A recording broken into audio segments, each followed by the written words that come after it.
என்னங்க பேசக்கூடாதா? பேசுங்க. நீங்க மக்களுடைய பிரச்சனைங்க சட்டமன்றத்துல பேசி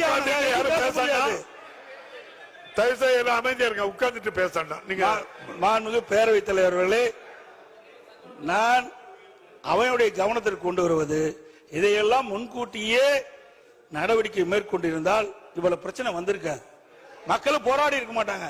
அதைத்தான் அரசுடைய கவனத்துக்கு கொண்டு வர்றேன். அது மட்டும் இல்ல, மாண்புமிகு அவை முன்னவர் மாண்புமிகு எதிர்கட்சி தலைவருக்கு உறக்கமா பேசுறாரு, நானும் பேசிடுவேன்.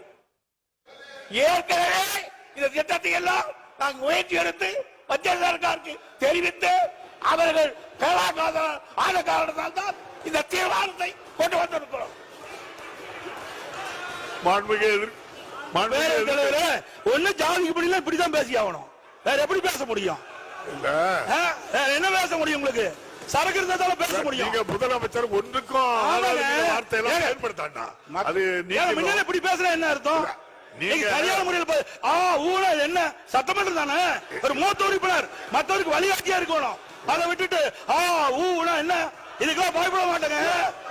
மக்களுடைய பிரச்சனை உயிரை கொடுத்தாலும் காப்பாற்றுவாங்க. நீங்களும் அதே வார்த்தை என்ன நடக்காது. நீங்க மாண்புமிகு மூர்த்தி